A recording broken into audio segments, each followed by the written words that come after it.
Welcome to Tom Reads Books, the podcast where, whatever you're doing, I take you on an adventure through some of literature's most loved treasures.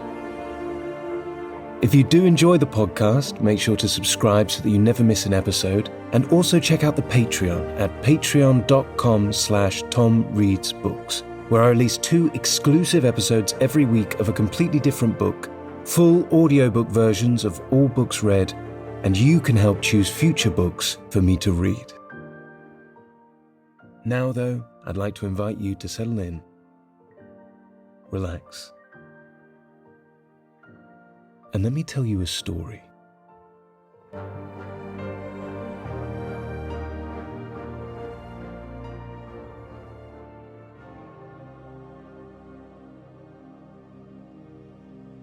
Wuthering Heights by Emily Brontë.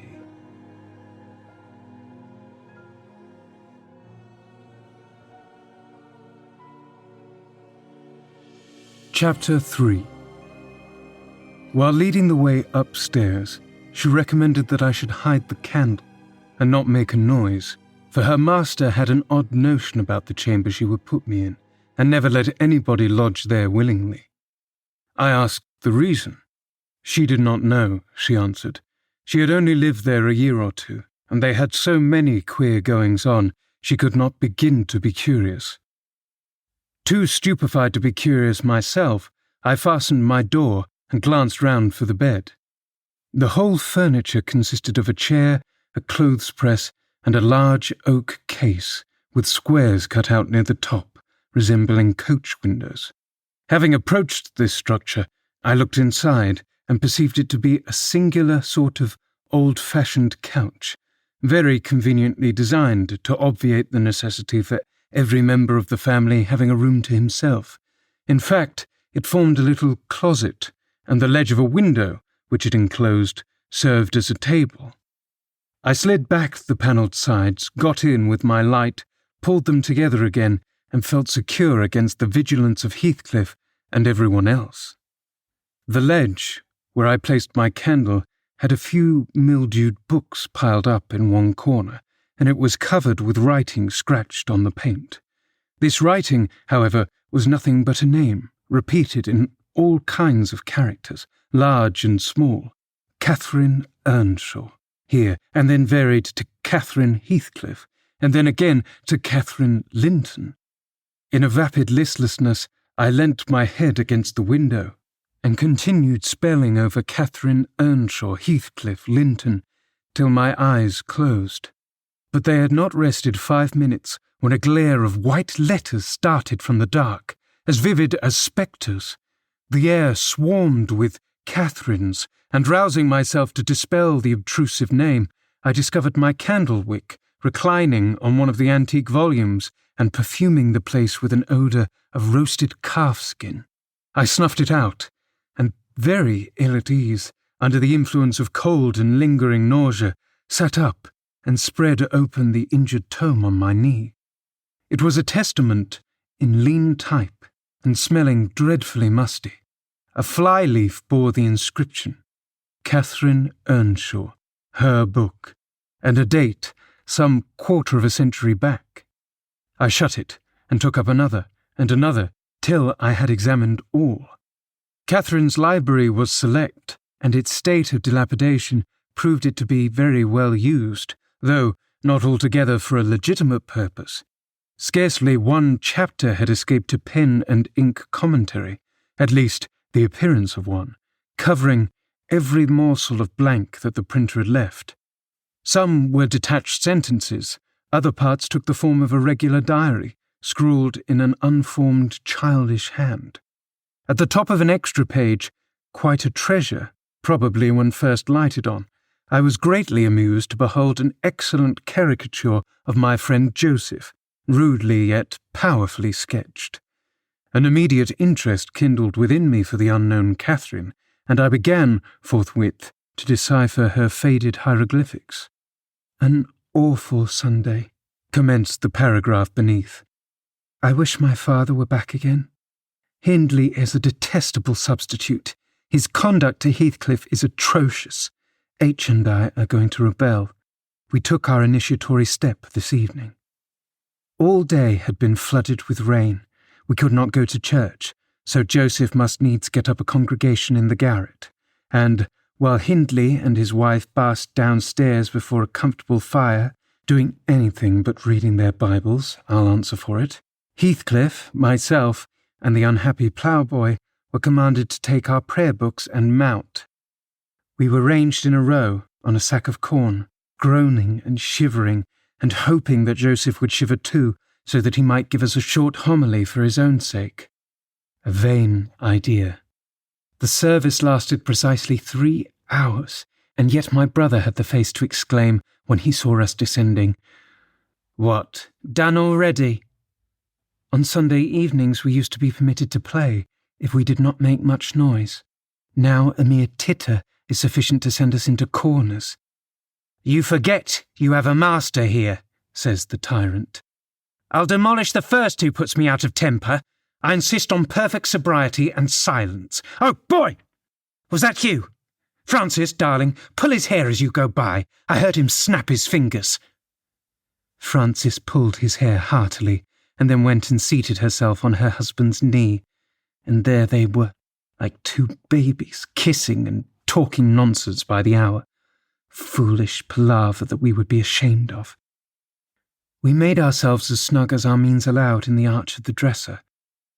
I had just fastened our pinafores together and hung them up for a curtain, when in comes Joseph on an errand from the stables. He tears down my handiwork, boxes my ears, and croaks, "The master nower just buried, and Sabbath not over, and the sound of the gospel still in your logs. And you dare be larking. Shame on you. Sit you down, ill children. There's good books enough if you'll read 'em. Sit you down and think of your souls." Saying this, he compelled us to square our positions that we might receive from the far-off fire a dull ray to show us the text of the lumber he thrust upon us. I could not bear the employment. I took my dingy volume by the scroop and hurled it into the dog kennel, vowing I hated a good book. Heathcliff kicked his to the same place. Then there was a hubbub. "Master Hindley!" shouted our chaplain. "Master, come hither. Miss Cathy's riven the back off the helmet of salvation, and Heathcliff's paused his fit in the first part of the broad way to destruction. It's fair flesome that you let him go on in this gait. The old man would have laced him properly, but he's gone."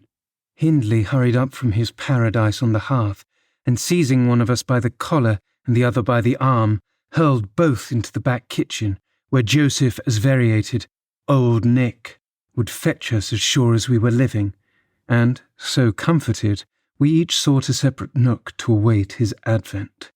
I reached this book and a pot of ink from the shelf, and pushed the house door ajar to give me light. I have got the time on with writing for 20 minutes, but my companion is impatient and proposes that we should appropriate the diary woman's cloak and have a scamper on the moors under its shelter. A pleasant suggestion, and then, if the surly old man come in, he may believe his prophecy verified. We cannot be damper or colder in the rain than we are here. I suppose Catherine fulfilled her project, for the next sentence took up another subject. She waxed lachrymose. "How little I dreamed that Hindley would ever make me cry so," she wrote. "My head aches till I cannot keep it on the pillow, and still I cannot give over. Poor Heathcliff! Hindley calls him a vagabond, and won't let him sit with us nor eat with us any more, and, he says, he and I must not play together, and threatens to turn him out of the house if we break his orders. He has been blaming our father, how dare he, for treating H too liberally, and swears he will reduce him to his right place." I began to nod drowsily over the dim page. My eye wandered from manuscript to print. I saw a red, ornamented title, 70 times 7, and the first of the 71st. A pious discourse delivered by the Reverend James Branderham in the chapel of Gimmerand Sow. And while I was half-consciously worrying my brain to guess what James Branderham would make of his subject, I sank back in bed and fell asleep. Alas for the effects of bad tea and bad temper. What else could it be that made me pass such a terrible night? I don't remember another that I can at all compare with it since I was capable of suffering. I began to dream almost before I ceased to be sensible of my locality. I thought it was morning, and I had set out on my way home with Joseph for a guide. The snow lay yards deep in our road, and, as we floundered on, my companion wearied me with constant reproaches that I had not brought a pilgrim's staff, telling me I could not get into the house without one, and boastfully flourishing a heavy-headed cudgel which I understood to be so denominated. For a moment I considered it absurd that I should need such a weapon to gain admittance to my own residence. Then a new idea flashed across me. I was not going there. We were journeying to hear the famous James Brandretham preach from the text 70 times 7, and either Joseph the preacher or I had committed the first of the 71st, and were to be publicly exposed and excommunicated. We came to the chapel. I have passed it really in my walks twice or thrice. It lies in a hollow between two hills, an elevated hollow near a swamp whose peaty moisture is said to answer all the purposes of embalming on the few corpses deposited there. The roof has been kept whole hitherto, but as the clergyman's stipend is only £20 per annum, and a house with 2 rooms threatening speedily to determine into one, no clergyman will undertake the duties of pastor, especially as it is currently reported that his flock would rather let him starve than increase the living by 1 penny from their own pockets. However, in my dream, Jabes had a full and attentive congregation, and he preached. Good God, what a sermon! Divided into 490 parts, each fully equal to an ordinary address from the pulpit, and each discussing a separate sin. Where he searched for them, I cannot tell. He had his private manner of interpreting the phrase, and it seemed necessary the brother should sin different sins on every occasion.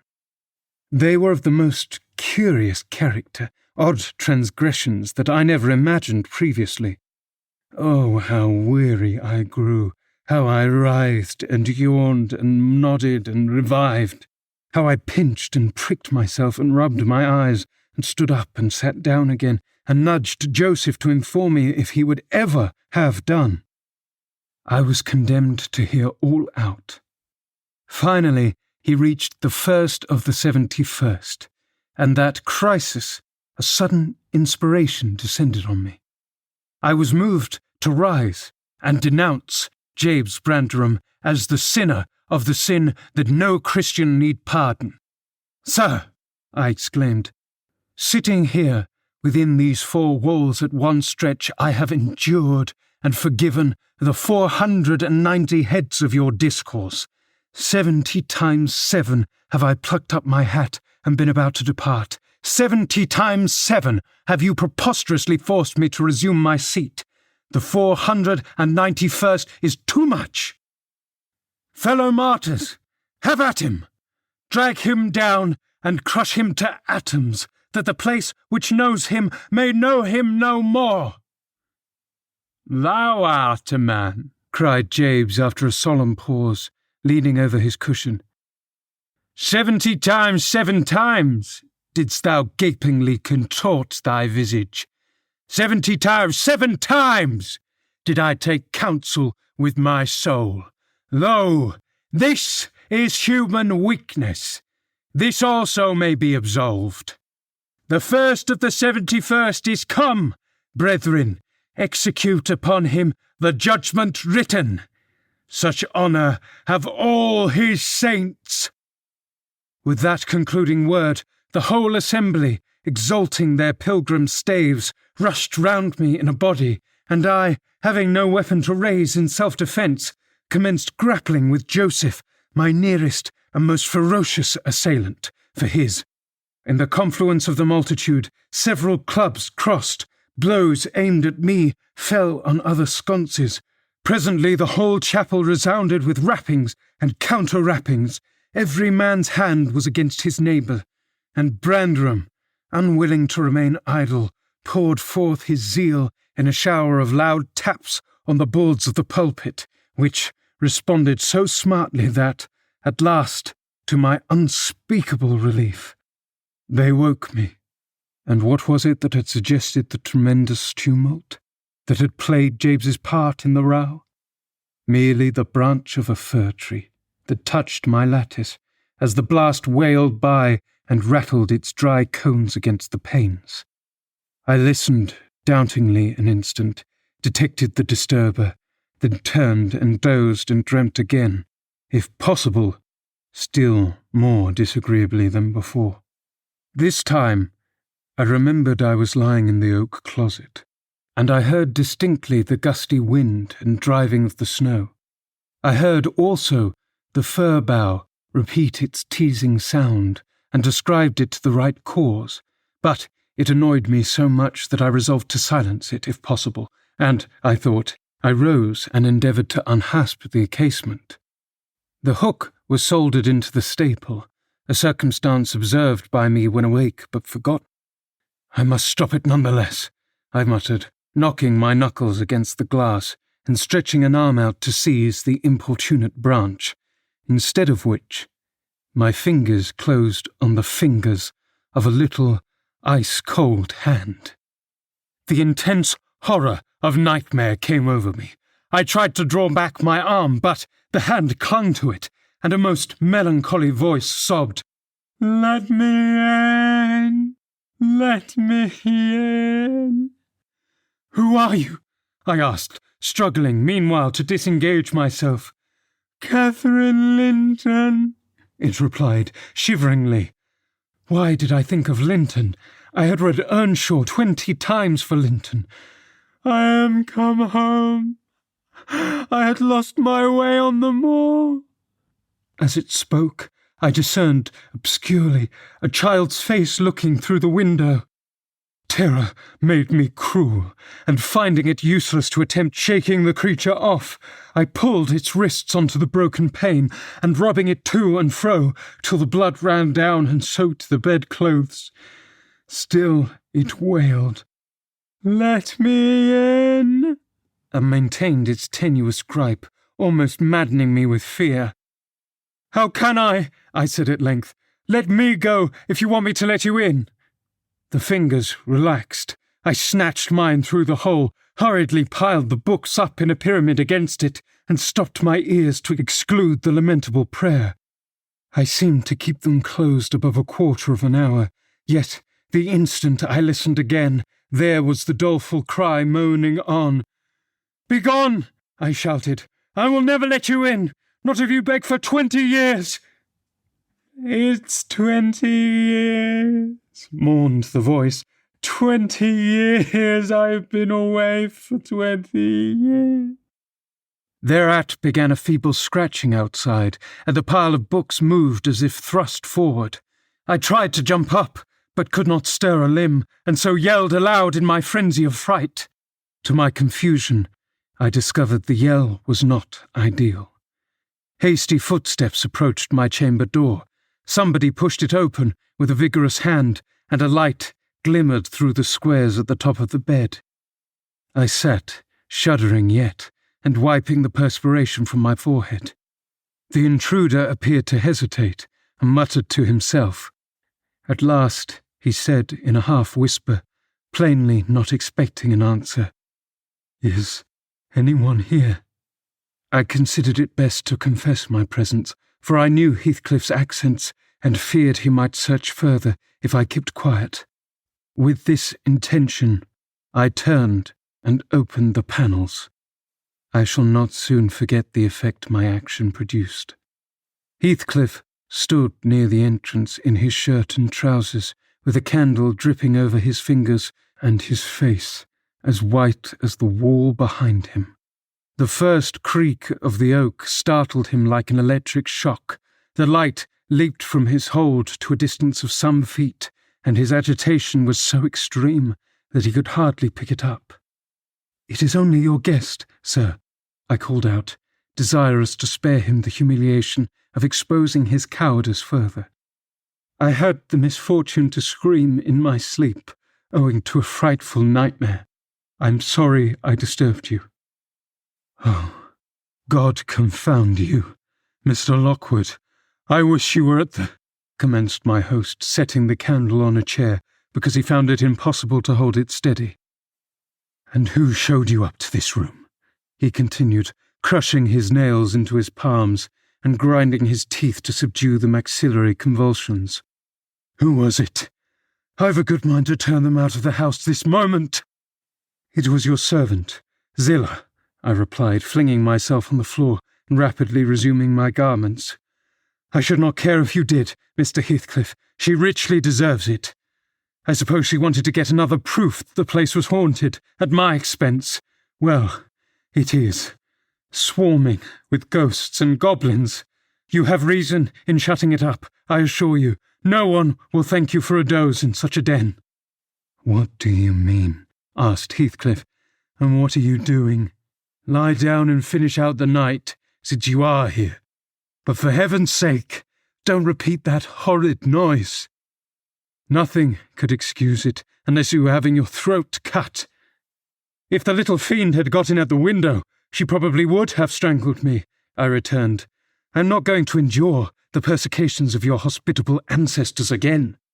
Was not the Reverend James Brandreham akin to you on your mother's side? And that minx, Catherine Linton, or Earnshaw, or however she was called, she must have been a changeling, wicked little soul. She told me she had been walking the earth these 20 years, a just punishment for her mortal transgressions, I have no doubt." Scarcely were these words uttered, when I recollected the association of Heathcliff's with Catherine's name in the book, which had completely slipped from my memory till thus awakened. I blushed at my inconsideration, but, without showing further consciousness of the offence, I hastened to add, "The truth is, sir, I passed the first part of the night in—" Here I stopped afresh. I was about to say, perusing those old volumes. Then it would have revealed my knowledge of their written as well as their printed contents, so, correcting myself, I went on. "In spelling over the names scratched on the window ledge, a monotonous occupation calculated to set me sleep, like counting or—" "What can you mean by talking in this way to me?" thundered Heathcliff with savage vehemence. How dare you, under my roof? God, he is mad to speak so." And he struck his forehead with rage. I did not know whether to resent his language or peruse my explanation, but he seemed so powerfully affected that I took pity and proceeded with my dreams, affirming I had never heard the appellation of Catherine Linton before, but, reading it often over, produced an impression which personified itself when I had no longer my imagination under control. Heathcliff gradually fell back into the shelter of the bed, as I spoke, finally sitting down, almost concealed behind it. I guessed, however, by his irregular and intercepted breathing, that he struggled to vanquish an excess of violent emotion. Not liking to show him that I heard the conflict, I continued my toilet rather noisily, looked at my watch, and soliloquized on the length of the night. Not 3 o'clock yet. I could have taken oath it had been 6. Time stagnates here. We must surely have retired to rest at 8.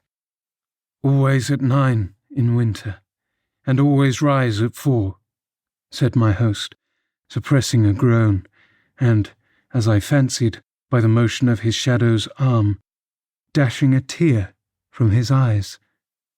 "Mr. Lockwood," he added, "you may go into my room. You'll only be in the way, coming downstairs so early, and your childish outcry has sent sleep to the devil for me." "And for me too," I replied. "I'll walk in the yard till daylight, and then I'll be off, and you need not dread a repetition of my intrusion. I am now quite cured of seeking pleasure in society, be it country or town. A sensible man ought to find sufficient company in himself." "Delightful company," muttered Heathcliff. "Take the candle and go where you please. I shall join you directly. Keep out of the yard, though. The dogs are unchained, and the house— Juno mounts sentinel there, and— Nay, you can only ramble about the steps and passages. But, away with you. I'll come in 2 minutes. I obeyed so far as to quit the chamber, when, ignorant where the narrow lobbies led, I stood still and was witness, involuntarily, to a piece of superstition on the part of my landlord, which belied, oddly, his apparent sense. He got onto the bed and wrenched open the lattice, bursting, as he pulled it out, into an uncontrollable passion of tears. "Come in, come in," he sobbed. "Cathy, do come. Oh, do once more. Oh, my heart's darling, hear me this time, Catherine, at last." The spectre showed a spectre's ordinary caprice. It gave no sign of being, but the snow and wind whirled wildly through, even reaching my station and blowing out the light.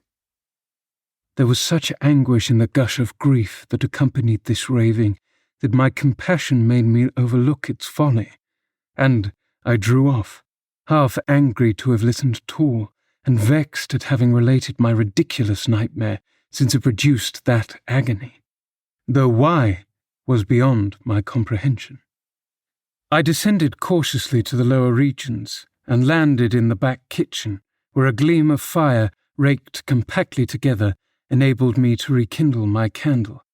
Nothing was stirring, except a brindled grey cat, which crept from the ashes and saluted me with a querulous mew.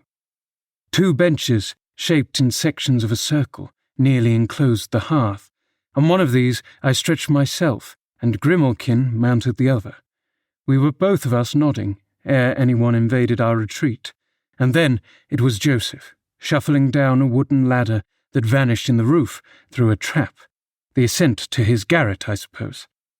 He cast a sinister look at the little flame which I had enticed to play with between the ribs, swept the cat from its elevation, and bestowing himself in the vacancy, commenced the operation of stuffing a 3-inch pipe with tobacco.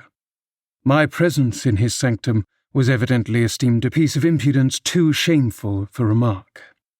He silently applied the tube to his lips, folded his arms, and puffed away.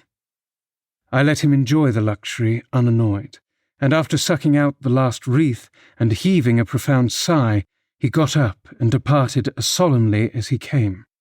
A more elastic footstep entered next, and now I opened my mouth for a good morning, but closed it again, the salutation unachieved, for Hareton Earnshaw was performing his orisons, sotto voce, in a series of curses directed against every object he touched, while he rummaged a corner for a spade or shovel to dig through the drifts. He glanced over the back of the bench, dilating his nostrils, and thought as little of exchanging civilities with me as with my companion the cat. I guessed by his preparations that egress was allowed, and leaving my hard couch, made a movement to follow him. He noticed this, and thrust at an inner door with the end of his spade, intimating by an inarticulate sound that there was the place where I must go if I changed my locality.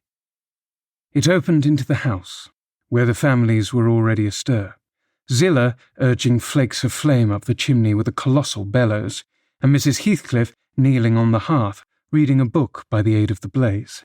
She held her hand interposed between the furnace heat and her eyes, and seemed absorbed in her occupation, desisting from it only to chide the servant for covering her with sparks, or to push away a dog now and then that snoozed its nose over forwardly into her face. I was surprised to see Heathcliff here also. He stood by the fire, his back towards me, just finishing a stormy scene to poor Zillah, who, ever and anon, interrupted her labour to pluck up the corner of her apron and heave an indignant groan. "And you worthless," he spoke out as I entered, turning to his daughter-in-law and employing an epithet as harmless as duck or sheep, but generally represented by a dash. "There you are at your idle tricks again. The rest of them do earn their bread. You live on my charity. Put your trash away and find something to do. You shall pay me for the plague of having you eternally in my sight, Do you hear, damnable jade?" "I'll put my trash away, because you can make me if I refuse," answered the young lady, closing her book and throwing it on a chair. "But I'll not do anything, though you should swear your tongue out, except what I please." Heathcliff lifted his hand, and the speaker sprang to a safer distance, obviously acquainted with its weight. Having no desire to be entertained by a cat-and-dog combat, I stepped forward briskly, as if eager to partake the warmth of the hearth, and innocent of any knowledge of the interrupted dispute. Each had enough decorum to suspend further hostilities. Heathcliff placed his fists out of temptation in his pockets. Mrs. Heathcliff curled her lip and walked to a seat far off, where she kept her word by playing the part of a statue during the remainder of my stay. That was not long. I declined joining their breakfast, and at the first gleam of dawn took an opportunity of escaping into the free air, now clear and still and cold as implacable ice. My landlord hallooed for me to stop ere I reached the bottom of the garden, and offered to accompany me across the moor. It was well he did, for the whole hill-back was one billowy white ocean, the swells and falls not indicating corresponding rises and depressions in the ground. Many pits, at least, were filled to a level, and entire ranges of mounds, the refuse of the quarries, blotted from the chart which my yesterday's walk left pictured in my mind. I had remarked on one side of the road, at intervals of 6 or 7 yards, a line of upright stones, continued through the whole length of the barren. These were erected and dubbed with lime on purpose to serve as guides in the dark, and also when a fall, like the present, confounded the deep swamps on either hand with the firmer path. But, expecting a dirty dot pointing up and here and there, all traces of their existence had vanished, and my companion found it necessary to warn me frequently to steer to the right or left when I imagined I was following correctly the windings of the road. We exchanged little conversation, and he halted at the entrance of Thrushcross Park, saying I could make no error there. Our adieux were limited to a hasty bow, and then I pushed forward, trusting to my own resources, for the porter's lodge is untenanted as yet. The distance from the gate to the Grange is 2 miles. I believe I managed to make it 4, what with losing myself among the trees and sinking up to my neck in snow, a predicament which only those who have experienced it can appreciate. At any rate, whatever were my wanderings, the clock chimed 12 as I entered the house, and that gave exactly an hour for every mile of the usual way from Wuthering Heights. My human fixture and her satellites rushed to welcome me, exclaiming tumultuously they had completely given up. Everybody conjectured that I perished last night, and they were wondering how they must set about the search of my remains. I bid them be quiet, now that they saw me returned, and benumbed to my very heart, I dragged upstairs, whence, after putting on dry clothes and pacing to and fro 30 or 40 minutes to restore the animal heat, I adjourned to my study, feeble as a kitten, almost too much so to enjoy the cheerful fire and smoking coffee which the servant has prepared for my refreshment.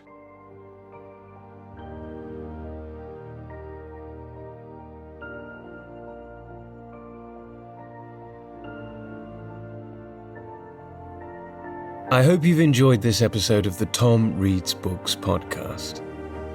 If you'd like to support the show, leaving a rating and a short review on whatever podcast platform you're using really goes a long way to help us reach new listeners. Other than that, I hope you have a wonderful day. Enjoy this snippet from the Patreon exclusive book we're reading at the moment, and I look forward to reading to you again very soon.